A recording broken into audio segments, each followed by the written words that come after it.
DSM-5 dan definisi gangguan mental. Di Amerika Serikat, standar yang diterima untuk mendefinisikan berbagai jenis gangguan mental adalah Diagnostic and Statistical Manual of Mental Disorders yang diterbitkan oleh American Psychiatric Association. Manual ini, yang biasa disebut DSM, direvisi dan diperbarui dari waktu ke waktu. Versi terbaru, yang disebut DSM-5, diterbitkan pada tahun 2013. Revisi ini menjadi topik perdebatan dan kontroversi yang cukup besar. Dalam kotak di halaman 27, kami menjelaskan lebih lanjut tentang DSM dan membahas alasan perlunya revisi. Dunia di sekitar kita, kedermawanan ekstrim atau perilaku patologis. Zell Krasinski adalah seorang siswa brilian yang tumbuh di lingkungan kelas pekerja di Philadelphia. Ia memenangkan berbagai penghargaan di sekolah, dan pada usia 12 tahun, ia mulai berinvestasi di pasar saham.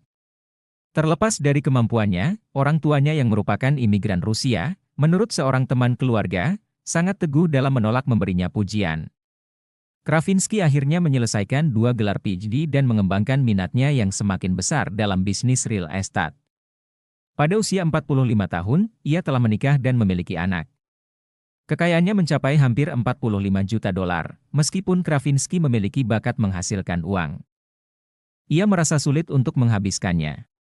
Ia mengendarai mobil tua, tidak memberikan uang saku kepada anak-anaknya, dan tinggal bersama keluarganya di rumah yang sederhana.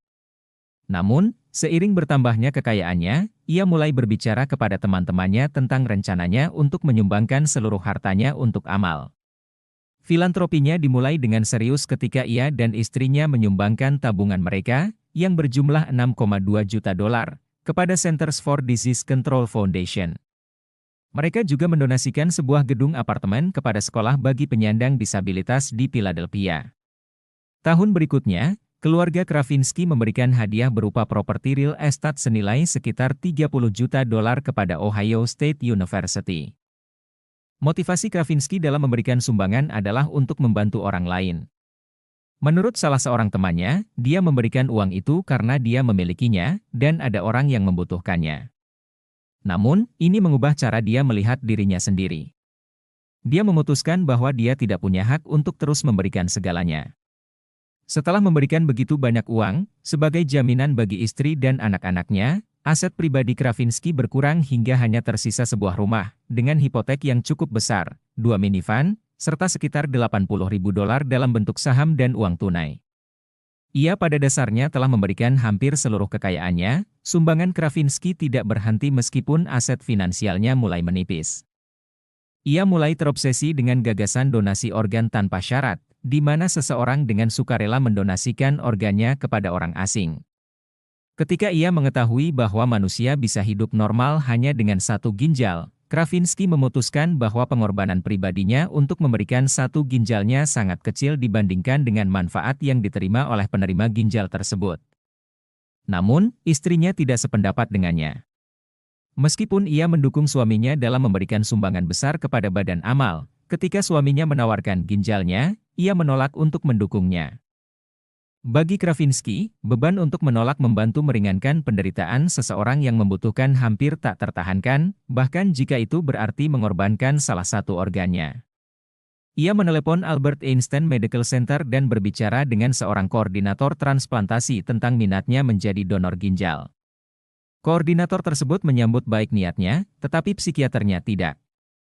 Ketika Krasinski memberitahu psikiaternya bahwa ia melakukan sesuatu yang sebenarnya tidak wajib ia lakukan, psikiaternya mempertanyakannya.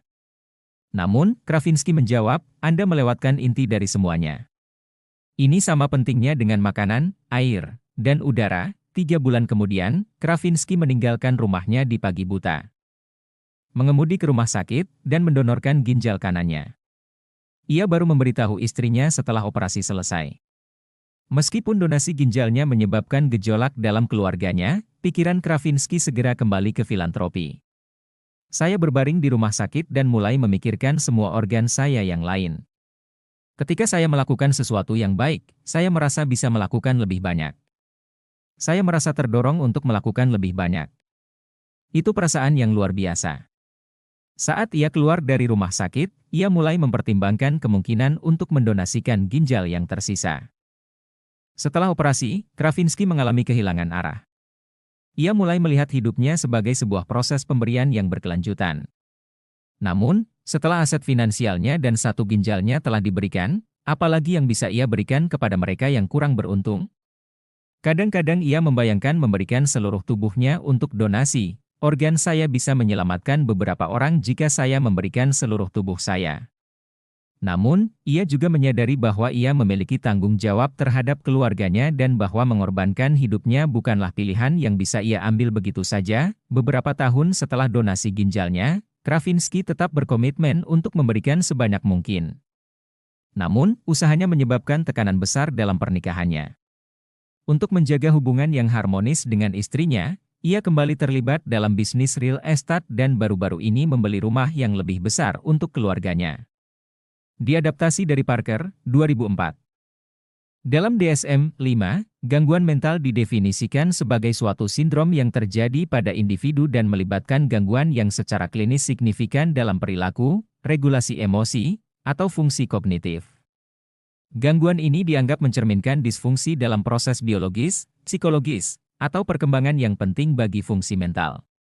DSM-5 juga mengakui bahwa gangguan mental biasanya dikaitkan dengan penderitaan atau disabilitas yang signifikan dalam aspek kehidupan utama seperti sosial, pekerjaan, atau aktivitas lainnya, respons yang dapat diprediksi atau disetujui secara budaya terhadap stres atau kehilangan yang umum, seperti kematian orang yang dicintai, dikecualikan dari definisi ini. Selain itu, pola perilaku yang disfungsi ini tidak boleh berasal dari penyimpangan sosial atau konflik individu dengan masyarakat secara keseluruhan. Definisi baru dalam DSM-5 ini didasarkan pada masukan dari berbagai kelompok kerja DSM-5 serta sumber lainnya, Broome Bortolotti, 2010, Verstwakkefield, 2010, Stein et al., 2010. Meskipun definisi ini mungkin tidak memuaskan semua pihak, ini semakin mendekati deskripsi kerja yang lebih baik. Perlu diingat bahwa setiap definisi tentang apa yang termasuk sebagai gangguan mental pasti bersifat agak arbitrer. Alih-alih dianggap sebagai edisi terakhir DSM dalam bentuk cetak, DSM-5 sebaiknya dipandang sebagai sebuah karya yang terus berkembang, di mana pembaruan dan modifikasi secara berkala akan terus dilakukan. Versi sebelumnya dari DSM menggunakan angka Romawi untuk menandai setiap edisi spesifik, misalnya DSM-4. Namun, kini angka Arab digunakan, 5 versus V, untuk memudahkan pembaruan, misalnya DSM-5.1, DSM-5.2, di masa mendatang.